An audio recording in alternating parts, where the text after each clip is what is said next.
यह lecture number 4 है। इससे पहले हम 3 लेक्चर को देख चुके हैं। पिछले वाले लेक्चर में हमने देखा था कि स्टेप सिग्नल जो होता है वो क्या होता है और यूनिट स्टेप क्या होते हैं। तो इस लेक्चर में देख रहे हैं हमारा जो नेक्स्ट सिग्नल है ये भी स्टैंडर्ड सिग्नल है, ये भी इंपॉर्टेंट सिग्नल है। इसमें से भी क्वेश्चन पूछता है।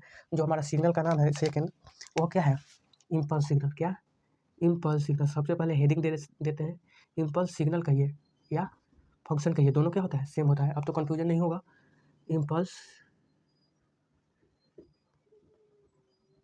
इम्पल्स सिग्नल या इसको इम्पल्स फंक्शन कहिए। क्या? Impulse function. Impulse function. अब देखिए, इम्पल्स कहने का मतलब क्या हुआ? इम्पल्स कहने का मतलब हुआ कि जो सिग्नल हमारा है, सिग्नल क्या? सिग्नल उसका एम्पलीट्यूड जो होगा पल्स के रूप में होगा। पल्स के रूप में होगा ना। पिछले वीडियो में क्या देखे थे हमारा कि जो सिग्नल स्टेप था उसका क्या था? एम्पलीट्यूड स्टेबल था। इसमें एम्पलीट्यूड जो होगा सिग्नल का वो कैसा होगा? इम्पल्स के रूप में होगा। तो सबसे पहले इसको क्या किस चीज़ से दिखाते हैं, डिनोट करते हैं, तो उसके बारे में देख लेते हैं। तो इसको डिनोट करते हैं एफ ऑफ डिनोटेड बाई, किस चीज़ से डिनोट करते हैं? तो इसको भी दो मेथड से, एक कंटिन्यूअस के रूप में डिनोट करते हैं, एक डिस्क्रीट के रूप में। ठीक ना। कंटिन्यूअस के रूप में डिनोट करते हैं तो उसके लिए कंटिन्यूअस के लिए क्या हो जाएगा? F delta T in the form of क्या? Continuous time. इसको पूरा लिखने का मन है तो पूरा भी लिख सकते हैं। कंटिन्यूअस क्या हमारा टाइम हो गया। डिस्क्रीट के रूप में इसको किस तरह से रिप्रेजेंट करते हैं? डिस्क्रीट के रूप में हमारा हो गया एफ डेल्टा एन। समझते चलिए, ये हमारा क्या होगा? डिस्क्रीट के रूप में हो गया। ठीक ना। Discrete time.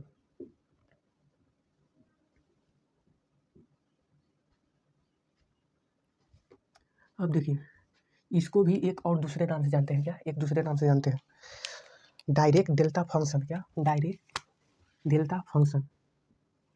इसको भी दूसरा नाम से जानते हैं। क्या नाम जानते हैं उसका? Known as, it is also known as, चाहे it is known as direct delta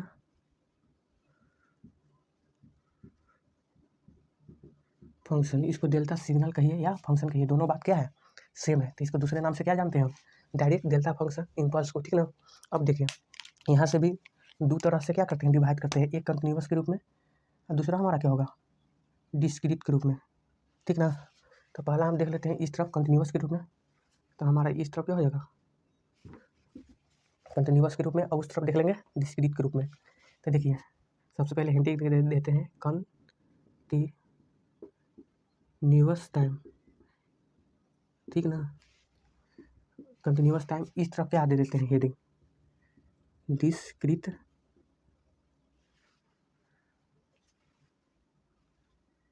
time. देखिए, पहला इसमें भी पॉइंट क्या है कि जो हमारा कंटिन्यूअस के रूप में होगा, सिग्नल हमारा कंटिन्यूअस के रूप में होगा, उस समय इसको रिप्रेजेंट किस चीज़ से करेंगे? इसको रिप्रेजेंट करेंगे F of S into F of delta T into F of delta T. ठीक ना। एफ ऑफ डेल्टा टी से रिप्रेजेंट करेंगे। जब हमारा डिस्क्रीट के रूप में रहेगा तो एफ ऑफ डेल्टा एन से, ठीक ना, रिप्रेजेंट करेंगे। तो रिप्रेजेंटेशन में या डिनोटेड में कोई दिक्कत नहीं होना चाहिए। इसको किस तरह से दिखाते हैं? बस सिंपल है। एग्जाम में इसी तरह से लिखिएगा, नंबर हमारा नहीं कटेगा।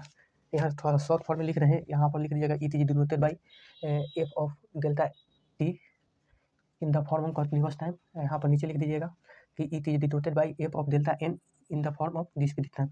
इसी तरह से it is known as a direct delta function या डायरेक्ट डेल्टा सिग्नल। इसी तरह से पॉइंट बना के लिखना है। सिंपल। तो यहाँ पर लिखा हुआ है, थोड़ा सा हम शॉर्ट में चल रहा है। अब देखिए, कंटिन्यूअस के रूप में है। कंटिन्यूअस के रूप में है तो सबसे पहले हम क्या देखते हैं? कंटिन्यूअस के रूप में जो है हमारा, सबसे पहले हमको क्या देखते हैं? रिप्रेजेंटेशन।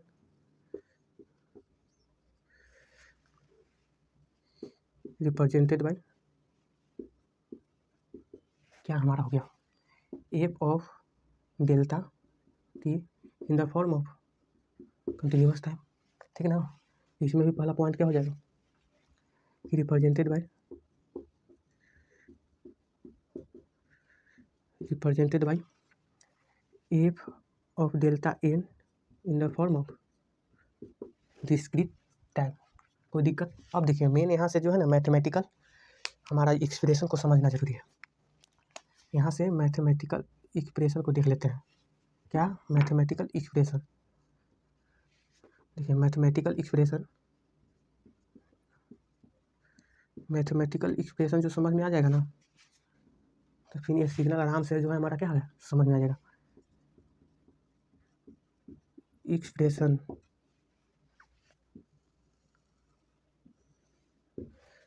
अब देखिए मैथमेटिकल एक्सप्रेशन में देखिए सिंपल है।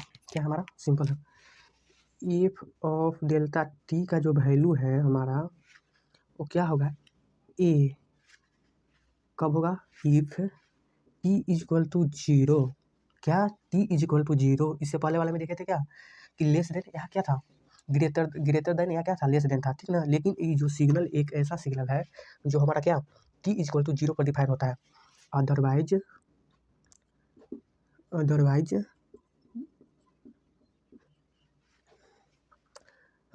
यानी इसका कहने का मतलब हुआ कि जब T not equal to zero रहेगा, क्या T not equal to zero, उस समय क्या होगा वैल्यू इसका इम्पल्स फंक्शन का क्या हो जाएगा, जीरो हो जाएगा। यानी टी से लेस ग्रेटर देन के लिए क्या होगा, ये होगा, और टी से ग्रेटर देन के लिए नहीं, क्या टी इक्वल टू जीरो पर डिफाइन होगा, फिर इसके अतिरिक्त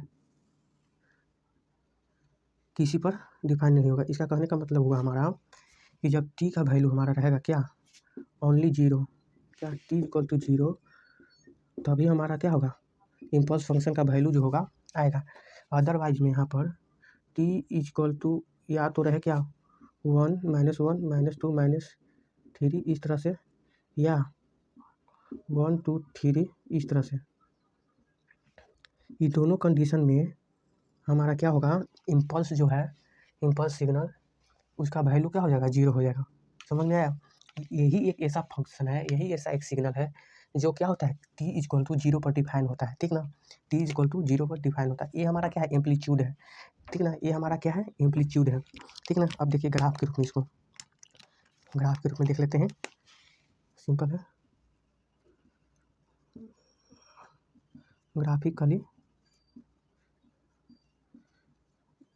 ग्राफिकली रिप्रेजेंटेशन। देखिए ग्राफ के रूप में थोड़ा सा जो मैथमेटिकल एक्सप्रेशन लिखा है ना जस्ट वही लिखना रहता है। सिर्फ क्या है हमारा ग्राफ के रूप में लिख देना रहता है। देखिए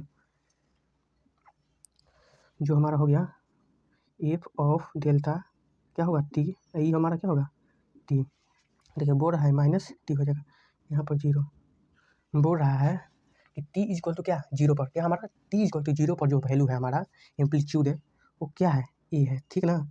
ये हमारा ए है, समझ में आया? बाकी यहाँ से लेकर यहाँ तक, क्या यहाँ से लेकर यहाँ तक जो है वो हमारा क्या होगा F of S into T का जो वैल्यू होगा जीरो हो जाएगा। और यहाँ से लेकर के यहाँ तक एफ ऑफ एस लिख रहे हैं, sorry, F of delta T equal to क्या हो जाएगा जीरो हो जाएगा, ठीक ना। यानी इम्पल्स जो सिग्नल है इम्पल्स फंक्शन वो हमेशा क्या होगा टी इक्वल टू जीरो पर डिफाइन होगा। जो हमारा टी है ए है ना, ये हमारा ए जो है वो क्या है एरिया को डिनोट करता है। इस बात को समझिए, ठीक ना। ये जो हमारा ए है एरिया को डिनोट करता है। देखिए कंटिन्यूअस में भी सिंपल है, कंटिन्यूअस में रिप्रेजेंट किसी से करते हैं, एफ ऑफ डेल्टा एन क्या होता है कंटिन्यूअस के रूप में होता है। तो मैथमेटिकल एक्सप्रेशन भी देख लेते हैं। इसमें भी मैथमेटिकल एक्सप्रेशन हमारा क्या हो जाएगा, मैथमेटिकल एक्सप्रेशन देखिए समझिए मैथमेटिकल एक्सप्रेशन में जो है ना सिर्फ क्या चेंज होगा हमारा एन का वैल्यू क्या रहेगा, एन का वैल्यू डिस्क्रीट के रूप में रहेगा। तो जहाँ पर कहाँ है एन का जो वैल्यू है हमारा किस रूप में रहेगा, डिस्क्रीट के रूप में रहेगा। तो एफ ऑफ डेल्टा एन क्या, F of delta N equal to A क्या एम्पलीट्यूड एन इक्वल टू क्या होगा zero, if N not equal to zero, यानी जीरो से बड़ा या छोटा रहे उस समय डेल्टा एन का जो वैल्यू है हमारा वो क्या होगा जीरो हो गया होगा। यानी ग्रेटर दे रहे या लेस दे रहे उस समय क्या होगा, हमारा वैल्यू जो रहेगा उस समय हमको 0 मिलेगा। सिर्फ डिफाइन ये भी क्या होता है, ये भी हमारा एच टी इक्वल टू 0 पर डिफाइन होता है, ठीक है ना। इसको हाईलाइट कर लीजिए। इसमें भी एट n इक्वल टू 0 पर क्या होता है, डिफाइन होता है हमारा। बाकी कोई भी टाइम पर हमारा डिफाइन नहीं होता है। देखिए इसको ग्राफिकली रिप्रेजेंटेशन देख लेते हैं। ग्राफ के रूप में इसको किस तरह से क्या करते हैं, दिखाते हैं इसे ग्राफिकली।